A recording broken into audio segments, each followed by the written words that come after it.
Hello class, welcome to Gaurav academy YouTube channel. आज की इस वीडियो में हम लोग 10वीं और 12वीं क्लास की तैयारी की सीरीज़ में एक नई वीडियो सामने लेकर आए हुए हैं। तो जैसा कि हमारे पिछले वीडियो में हमने डिस्कस किया था कि ह्यूमन आई, मानव आँख को लेकर के जो 10वीं कक्षा विज्ञान की दृष्टिकोण से एक महत्वपूर्ण टॉपिक है, उसी सीरीज़ में आज हम लोग एक नए वीडियो को लेकर के आए हुए हैं। तो आज का जो वीडियो है वो किसी पर्टिकुलर टॉपिक से नहीं रिलेटेड है, कोई क्लास से रिलेटेड नहीं है। आज का जो वीडियो है हम लोग आंसर राइटिंग के ऊपर बना रहे हैं कि एक अच्छा उत्तर कैसे लिखा जाए। अच्छा उत्तर लिखने से मतलब ये है कि आप अपनी सप्लीमेंट्री में जो चीज़ें याद किए हो उसको किस ढंग से प्रस्तुत करोगे कि चेकर आपको ज़्यादा से ज़्यादा नंबर दे। तो जैसा कि आप लोग जानते हैं कि हमारे पास खाली 3 महीने का समय है, तो इसी 3 महीने में हमें कैसे अच्छी से अच्छी तैयारी करनी है और नंबर लाना है। तो इसमें सबसे महत्वपूर्ण टॉपिक ये है कि हमें हमारे उत्तर लेखन में भी पूरा ध्यान देना होगा। अगर हम लोग एक अच्छा आंसर राइटिंग करेंगे तो उसका हमें अच्छा परिणाम भी मिलेगा। जो चीज़ एक टॉपर और एक एवरेज स्टूडेंट को अलग करती है वो है उसकी आंसर राइटिंग। तो लेखन शैली जिसकी अच्छी होगी वो लोग ज़्यादा अच्छा नंबर स्कोर करेंगे, और जिनकी लेखन शैली अच्छी नहीं होती है वो लोग एक एवरेज नंबर ले आते हैं। जैसा कि आपने अपने आसपास ही देखा होगा, कई सारे विद्यार्थी ऐसे हैं जो कि बहुत ज़्यादा पढ़ते हैं लेकिन उनका नंबर बहुत कम आता है, और कई सारे विद्यार्थी ऐसे हैं कि जो खाली लास्ट के 3-4 महीने पढ़ते हैं और अच्छा खासा नंबर ले आते हैं। तो नंबर उनका ज़्यादा लाने के लिए जो मेन फैक्टर है, जो चीज़ अफेक्ट करती है, वो है खाली उनका एक अच्छा आंसर राइटिंग। तो आंसर राइटिंग से ही चेकर आपको जज करेगा, आपके नॉलेज को पता कर सकता है, क्योंकि उसके पास आपकी कोई फोटो नहीं है, कोई नाम नहीं है। सप्लीमेंट्री में पूरा बारकोड स्टिकर लगा के उसको सील किया रहता है। तो आंसर राइटिंग का आज ये वाला क्लास खाली 10वीं 12वीं नहीं बल्कि कॉलेज वाले स्टूडेंट्स के लिए भी उतना ही ज़रूरी है। और आप अगर कोई गवर्नमेंट जॉब की तैयारी कर रहे हैं तो वहाँ भी एक सबसे महत्वपूर्ण टॉपिक जो है वो है आंसर राइटिंग। एक अच्छा उत्तर लिख करके एक अच्छा नंबर लाया जा सकता है।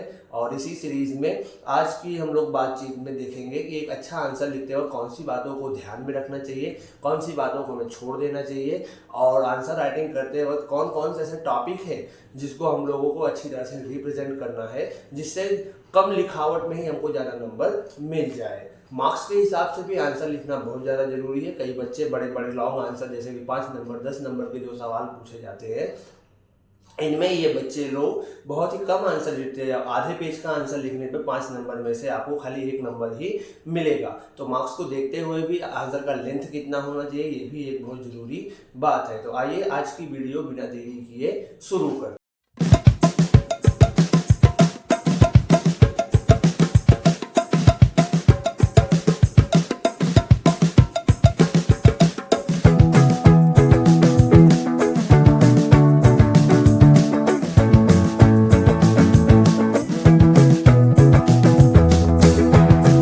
जैसा कि आप लोग जानते हैं कि हर एक अलग अलग विषय में आंसर लिखने का अपना अलग अलग तरीका होता है। कुछ आंसर्स को लिखने के लिए हमें चित्रों की जरूरत पड़ती है, जैसे कि आपका विज्ञान है और सामाजिक विज्ञान, ये दोनों सब्जेक्ट में जब लिखते हैं तो सामाजिक विज्ञान के आंसर में अगर आप मैप बनाते हैं, कुछ जरूरी टॉपिक्स के हिसाब से डायग्राम वगैरह बनाते हैं तो उसमें ज़्यादा नंबर मिलेगा।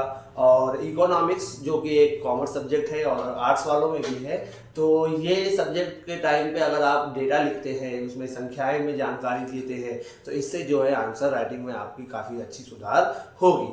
तो आपको ध्यान रखना है कि हर विषय में आंसर लिखने का अपना अलग अलग तरीका है। जैसे कि हिंदी, गुजराती, इंग्लिश, ये सारे सब्जेक्ट ऐसे हैं जिसमें डिस्क्रिप्टिव आंसर लिखना है। इसमें आंसर की लेंथ देखी जाती है कि आप कितना बड़ा आंसर लिखे हो। जबकि विज्ञान, सामाजिक विज्ञान और इकोनॉमिक्स, बिजनेस एडमिनिस्ट्रेशन जैसे जितने सब्जेक्ट हैं, इन सारे सब्जेक्ट्स में आपको देखा जाता है कि आपने कंटेंट में क्या लिखा है। तो जो बच्चे 10वीं 12वीं में हैं वो अच्छे से रिलेट कर पाएंगे। क्लास 10th वाले बच्चे भी अपने विज्ञान, सामाजिक विज्ञान जैसे विषयों से सीख सकते हैं कि आंसर कैसे लिखना है। तो हर एक विषय को अपने अलग अलग तथ्यों के हिसाब से आंसर लिखना है। लेकिन पहले हम लोग वो बातें डिस्कस करेंगे जो लगभग हर आंसर में कॉमन होता है। तो जैसा कि अगर आपको पता हो कि बोर्ड एग्जाम में सारे प्रश्न एक टाइप के नहीं पूछे जाते, 2 number, 3 number, 4 number, 5 number, in fact college वालों में तो 7 नंबर और 14 नंबर तक के भी सवाल पूछे जाते हैं। तो हमारा जो आज का टारगेट है, हम सबसे पहले देखते हैं कि कौन से मार्क्स में कितना आंसर हमको लिखना होता है। तो अगर आप ध्यान से देखें तो अगर आपका सवाल 2 मार्क्स में पूछा गया है, अगर आपका सवाल 2 नंबर में पूछा गया है तो मिनिमम आपका आंसर का जो लेंथ होना चाहिए वो 4 से 5 लाइन की होनी चाहिए। अगर आपका आंसर 4 से 5 लाइन के लेंथ में है तो आप अच्छा खासा नंबर इसमें स्कोर करेंगे। 2 में से 2 भी मिल जाता है और 2 में से 1.5 भी मिलता है। तो आंसर 2 मार्क्स में लगभग या तो आपसे पूर्ण परिभाषा पूछेंगे, या तो वो लोग आपसे परिभाषा पूछ लेंगे, या तो आपसे किसी चीज का अर्थ पूछेंगे। तो ये वो चीजें हैं जिसमें आप बना के नहीं लिख सकते, एज इट इज जैसा बुक में दिया हुआ है वो आपको वहाँ खुद लिखना है। किसी का अर्थ पूछ लिया, किसी का मतलब पूछ लिया, तो ये सारी चीजें वैसी हैं जिसको आपको खुद से लिखना है। इसमें आपको कोई समझा नहीं सकता। जो किताब में दी गई है वही लिखना है, एज इट इज लिखना है। और कई बार आपको इसमें अगर बुक में छोटा आंसर दिया है, आपको 4-5 लाइन का कवर करने के लिए इसमें उदाहरण वगैरह को भी क्या करना होगा, मेंशन करना होगा। अगर आप इसमें उदाहरण दे देते हैं तो आपको 2 में से 2 पूरे नंबर मिल जाते हैं।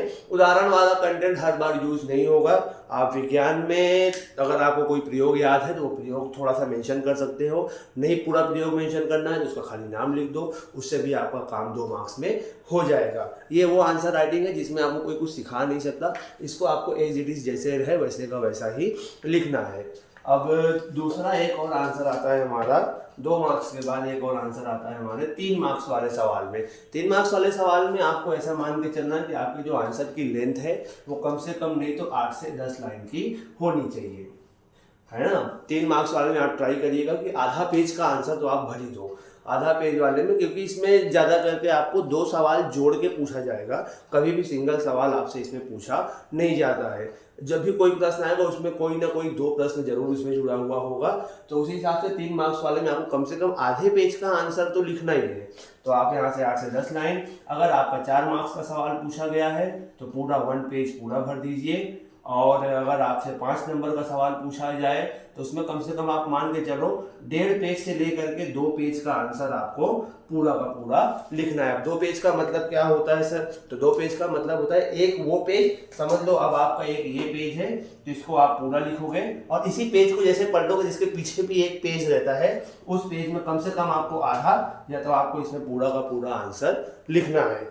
आंसर लेखन की सीरीज में ध्यान रखें, मार्क्स के हिसाब से आंसर लिखना बहुत ज़्यादा जरूरी है। बच्चों को यही कंफ्यूजन होता है, कई बार बच्चे 5-5 मार्क्स वाले सवाल में भी आप आधा पेज आंसर लिख के आते हैं और सोचते हैं कि उनको 5 में 5 मिल जाएगा। तो पहले आपको बता दूं, अगर आप 2 पेज भी लिख रहे हो और एक अच्छा उत्तर लिखा है तो उसको लिए सबसे ज़्यादा जरूरी है कि आपको 4-5 में से लगभग 4 या तो 4.5 नंबर आपको वहाँ पे मिल जाएंगे। तो 5 में 5 बहुत रेयर केस में मिलता है। आपने बहुत अच्छा लिखा है, कोई मिस्टेक नहीं की है, एकदम बुक जैसा आंसर लिख दिया है और आपका प्रेजेंटेशन अच्छा है, राइटिंग अच्छी है, तब आपको 5 में 5 मिलेगा। नहीं तो आप चाहे जैसा आंसर लिखेंगे आपको 5 में से 4, 4.5 ऐसा ही नंबर मिलता है। तो और आंसर राइटिंग की सीरीज में जो दूसरी बात ध्यान में रखने वाली है, इसमें तो हमने बता दिया कि लेंथ के हिसाब से आपको आंसर कैसे लिखना है। जो दूसरी सबसे जरूरी बात है, अब वो उस पर हम लोग बातचीत कर लेते हैं।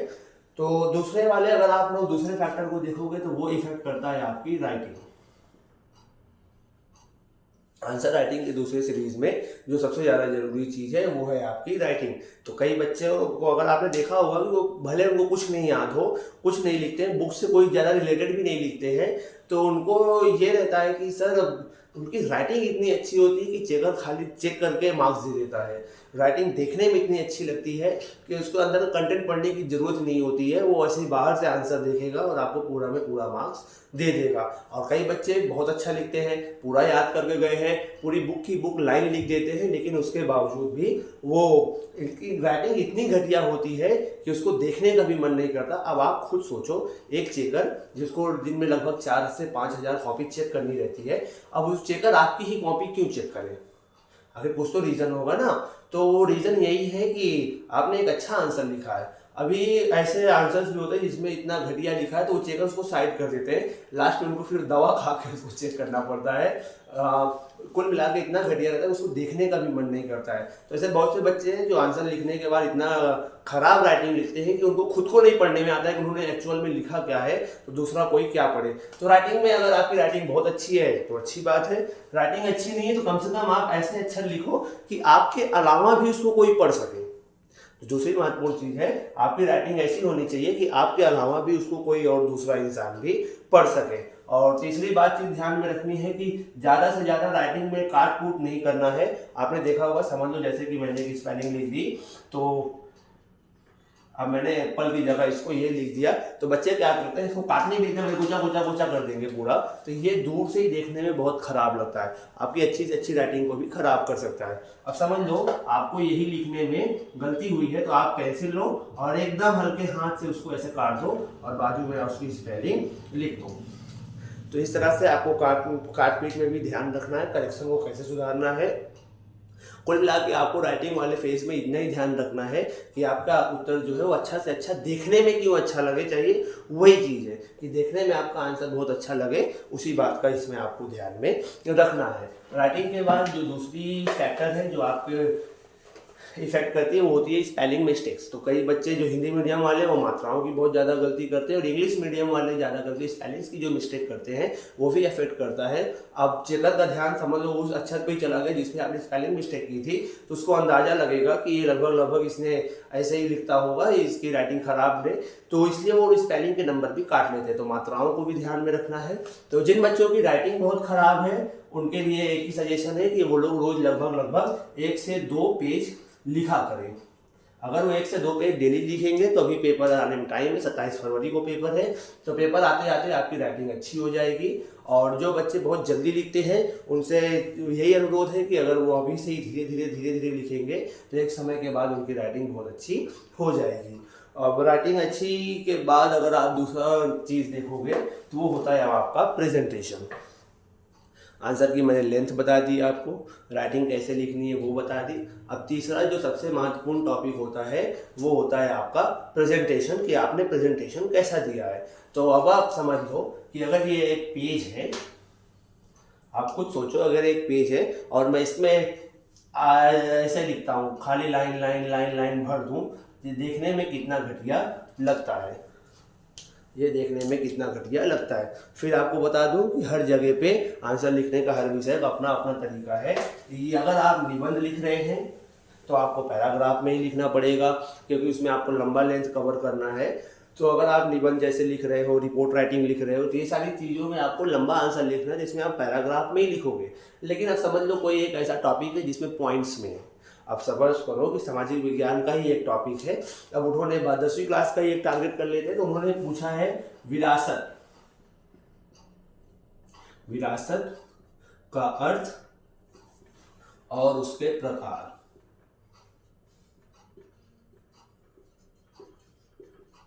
तो उन्होंने एक क्वेश्चन पूछा था विरासत का अर्थ और उसका प्रकार। तो अगर आप ध्यान से देखो तो यही वो क्वेश्चन है जो लगभग 3 मार्क्स में पूछे जाते हैं। तो 3 मार्क्स में पूछने का कुल मिलाकर इतना सा मतलब है कि अब विरासत का अर्थ, एक सवाल ये हुआ और दूसरा सवाल इसी में क्या किया इन्होंने, जोड़ दिया है उसके प्रकार। तो इसको सॉल्व करने के लिए आप सबसे पहले क्या करोगे, तो यहाँ ऐसा टॉपिक डालोगे विरासत, या फिर आप इसकी जगह पे लिख सकते हो अर्थ। अर्थ लिखा और आपने इसके आगे नीचे क्या किया, अंडरलाइन किया। दोनों में से कोई एक ही लिखना है, दोनों लिखने की गलती मत करिएगा। अर्थ लिखा तो यहाँ आप उसका अर्थ लिख सकते हो कि विरासत का अर्थ ये है और ये हमारे पूर्वजों से प्राप्त चीजें हैं, तो ये विरासत का अर्थ है। अब उसके बाद यहाँ लिख सकते हो आप उसके प्रकार। अब प्रकार लिखने के 2 तरीके, अब एक प्रकार आप ऐसे लिख दो और यहाँ से जो जो प्रकार है वो समझा दो, या तो आप चाहो तो प्रकार बीच में लिख के इसको डायग्राम बनाओ। यहाँ लिख दो आप प्राकृतिक और यहाँ आप लिख दो सांस्कृतिक। तो इस तरह से भी आप लिख सकते हो और उसके बाद यहाँ आप प्राकृतिक लिख के प्राकृतिक समझाना चालू कर दो। तो आंसर लिखने के अपने अपने तरीके हैं। तो इससे देखोगे आप कि आपका आधा पेज आराम से फुल अप हो गया है। तो ये सारी चीजें हैं, आप आंसर राइटिंग इसको भी ध्यान में रख सकते हो। अब बात करते हैं ऐसे आंसर्स की जिसमें आपको डायग्राम बनाने की जरूरत है। तो ऐसे बहुत सारे आंसर्स हैं जिसको बनाने के लिए आपको डायग्राम की जरूरत पड़ती है। अब समझ लो, सपोज करो कि साइंस में कुछ एक ऐसा टॉपिक पूछ लिया है जिसमें आपको चित्र बनाना है। अब समझ लो आपसे पाचन तंत्र पूछ लिया है, पाचन तंत्र पूछ लिया है, तब पाचन तंत्र को शुरुआत करने के लिए आपको क्या करना है, तो यहाँ पहले आप लिखना शुरू करो। यहाँ से ऐसे ऐसे पूरा आप लिखते जाइए और यहाँ एक बॉक्स बना लीजिए जिसमें आपको क्या बनाना है, चित्र बनाना है। जैसे आप यहाँ लिखते जाएंगे तो अब इसके आगे भी लिखते जाना है। ध्यान रहे ये चित्र पूरे पेज को भर के नहीं बनाना है, आपको साइड में कोने में बनाना है, वो भी बहुत अच्छी तरीके से। तो आप लिखते जाइए और आप सोचिए, आप अब ऐसी लाइन अगर आप फिलअप करेंगे तो देखने में कितनी अच्छी लगती है। चेकर जब भी देखेगा उसको लगेगा कि बंदे ने बहुत अच्छे से किया है। और ये जो आप बॉर्डर बनाते हो ये ध्यान रखें कि पेंसिल का ही बनाएं, तो देखने में बहुत अच्छा लगता है। ये बातचीत हो गई डायग्राम वाले आंसर्स की। हम लोग और बात कर लेते हैं। ऐसे ही सेम इकोनॉमिक्स वाले में भी आपको अगर आपने कोई ग्राफ बनाना है तो उसको भी बॉर्डर करिएगा और उसके बाद उसको अच्छे से समझाइए। तो ये सारी चीज़ें हैं जो कॉमर्स वाले स्टूडेंट या फिर 10वीं 12वीं वाले स्टूडेंट में अच्छी तरह से इसको आप इन्वॉल्व कर सकते हो। और आंसर लिखने में जो और एक टॉपिक है, आपने राइटिंग भी देख ली, हर एक चीज़ देख ली। अब रिप्रेजेंटेशन में डायग्राम वाले आंसर भी मैंने आपको पूरी तरह से समझा ही दिया है। उसके बाद अब आपको आंसर राइटिंग के टाइम पे याद रखना कि आपके अक्षर लिखने कैसे हैं। तो समझ लो कि अगर ये टारगेट करते हैं हम लोग 12वीं वालों को, 10वीं 12वीं क्लास वालों को जो टॉपिक्स पूछे जाते हैं बीए में पॉइंट पे पूछे जाते हैं, तो आपको क्या करना है, सबसे पहले लिखना है अर्थ। ध्यान रहे प्रस्तावना लिखने की जरूरत नहीं है, आप कोई किताब नहीं लिख रहे हो, आप एक आंसर लिख रहे हो, ये चीज़ ध्यान में रखना है। कई बार बच्चे कई सारे स्कूल्स में बताए जाते हैं कि हमको प्रस्तावना लिखना है, अर्थ लिखना है, तो हम कोई किताब नहीं लिख रहे हैं, हमको सीधा अर्थ लिखना है। और अर्थ में भी अगर आप चाहो तो जो एक ऑथर है, समझ लो किसी ने में कोई आपको परिभाषा दी हुई है तो उसका नाम आपको यहाँ पे क्या करना है, मेंशन करना है। तो नाम मेंशन किया, आपने अर्थ लिखा, उसके बाद समझ लो उन्होंने लक्षण पूछा है तो आप इसे लक्षण करो, डबल डैश दो। दो तरीके हैं इसके, आप चाहो तो पहले पूरे पॉइंट्स बता दो कि क्या क्या है और उसके बाद एक एक पॉइंट को पूरा समझाना चालू कर दो। या तो दूसरा तरीका, आप सीधा पॉइंट का नाम लिखो, उसके नीचे अंडरलाइन करो और वहीं से समझाना चालू कर दो। तो दो अलग अलग तरीके, आपको जो तरीका अच्छा लगे आप वो कर लीजिएगा। तो ये होता है आंसर राइटिंग का कुछ फॉर्मेट मैंने आपको बताया। अब हम लोग समझते हैं कि एक पेज पे आंसर कैसे लिखा जाएगा। तो आज एक पेज पे भी देख लेते हैं। तो सपोज करो कि ये आपका एक बहुत बड़ा पेज है, अब ये A4 साइज का आपके बोर्ड का पेज है। तो आपको क्या करना है, सबसे पहले स्केल लेना है और यहाँ से एक बॉर्डर कर लेना है, लास्ट वाले लाइन पे भी एक खींच लेना है और ऊपर वाली लाइन में भी एक खींच लेना है। अब ये बॉर्डर देखने में बहुत अच्छा लगेगा। तब आपको यहाँ पे लिखना है आपका आंसर फर्स्ट। मैंने आंसर फर्स्ट डाला। अब जो पूछा है, सपोज करो कि हाँ उन्होंने सबसे पहले कुछ जो पूछा था तो मैंने उसका लिखा अर्थ और अब मैंने इसको ऐसे अंडरलाइन कर दिया। ठीक है, ये मैंने अंडरलाइन कर दिया। अब मैंने यहाँ से समझा दिया, उसके 2 या 3 लाइन में आपने समझा दिया है अर्थ। अब उसके बाद समझ लो कि उन्होंने एक ऐसा टॉपिक पूछा है कि जैसे एसएस में एक टॉपिक है तो कई सारे बच्चे क्या करते हैं, आंसर पैराग्राफ में लिखते हैं। पैराग्राफ में आंसर लिखने की गलती नहीं करनी है। अगर आप पैराग्राफ में लिखते हो चेकर का ध्यान इतने अच्छे से नहीं जाएगा। तो आपने समझ लो अर्थ लिख दिया, विरासत का अर्थ लिख दिया।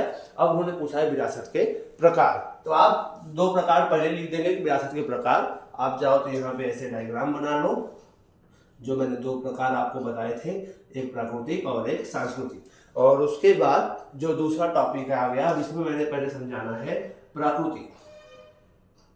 तो प्राकृतिक लिखने के बाद उसको पूरा पैराग्राफ में न समझा के अब मैं समझाऊंगा। समझ लो मैंने पहला पॉइंट किया कि प्राकृतिक विरासत ये है कि जो हमको प्राकृतिक से प्राप्त हो अमूल्य भेंट है वो। अब एक और लाइन करना है और ये समझाना है। तो आप समझ पा रहे हो कि ऐसा आपको आंसर अपने पॉइंट्स में रिप्रेजेंट करना है, ना कि पैराग्राफ में। पॉइंट में रिप्रेजेंट करने के सर 2-3 फायदे। पहला फायदा है कि आंसर का लेंथ बहुत बड़ा हो जाता है। दूसरा, आंसर पढ़ने में बहुत अच्छा लगता है। आप सपोज करो आपने एक पॉइंट बनाया जो खाली आधे लाइन का ही आया, तो अब ये आधा लाइन खाली रहेगा। अगर आप पैराग्राफ में लिखोगे तो ये आधा लाइन आपको पूरा भरना होगा, और अगर आपने पॉइंट में लिखा है तो ये आधा लाइन भरने की जरूरत ही नहीं है। तो आपका दूसरा लाइन चालू हो गया तो इतने की आपकी बचत हो गई और पेज आपका भरा भरा लगेगा और देखने में भी ये काफ़ी अच्छा लगता है। अब एक लास्ट टॉपिक आंसर राइटिंग के टाइम पे ही, क्लास 12 के लिए है ये खास करके।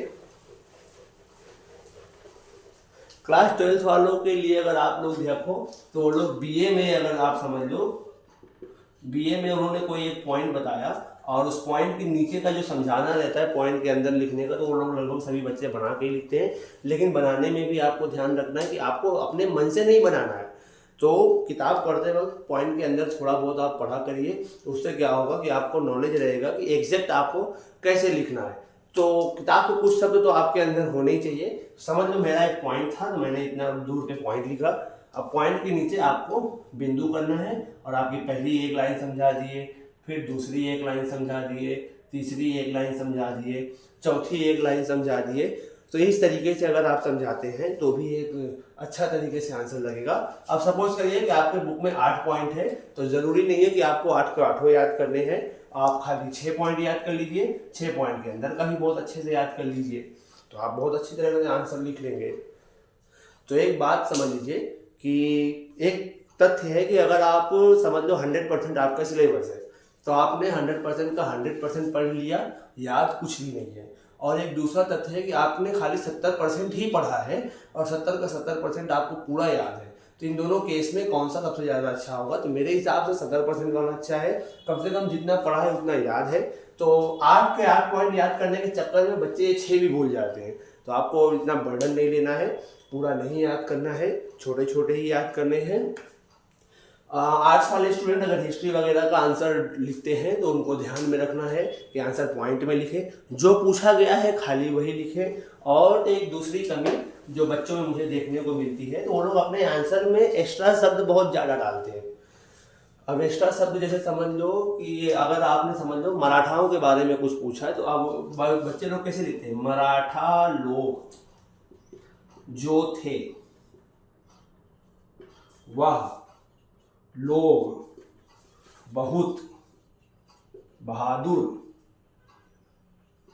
तो अब ऐसे चीजों में आपको ध्यान रखना है कि अब इसमें एक्स्ट्रा शब्द जैसे जो लोग जो थे, अब ये शब्द हो गया लोग। एक ही चीज को बार बार लिख रहे हो तो आप आंसर की लेंथ बढ़ाने के चक्कर में ये सेंटेंस पढ़ना बहुत खराब लगता है। तो आपको आंसर राइटिंग के टाइम पे एक और चीज की ध्यान रखनी है मात्रा और राइटिंग के बाद, कि आप जो सेंटेंस लिख रहे हो वो सेंटेंस देखने में और पढ़ने में बहुत अच्छा लगना चाहिए। ये सारी चीजें एक प्रैक्टिस से ही हो पाएंगी, बिना प्रैक्टिस के नहीं होंगी। अगर आप शुरू से आंसर नहीं लिख पा रहे हैं और आप सोच रहे हो सीधा बोर्ड एग्जाम हॉल में जाएंगे और एक आंसर लिख लेंगे, तो उससे आंसर नहीं लिखा जाएगा, आप उसमें वहाँ भी गलती करोगे ही। ये एक प्रैक्टिस है। अगर आप जितना ज़्यादा प्रैक्टिस करोगे आंसर राइटिंग की, उतना अच्छा आप लास्ट आंसर लिख पाओगे। एक और छोटी सी समस्या टॉपिक का डिस्कस कर लेते हैं कि बहुत बच्चे बोलते हैं कि सर हम पढ़ते तो बहुत है लेकिन हमको याद नहीं रहता है। तो याद करने वाला जो सीरीज है उसमें देख लेते हैं सबसे पहले याद कैसे किया जाता है, उसके बाद याद की हुई चीज़ों को कैसे हम लंबे समय तक याद कर सकते हैं वो भी देख लेते हैं। तो सबसे पहले किसी भी चीज़ को याद करने के लिए भाई 2 ही 3 तरीके हैं।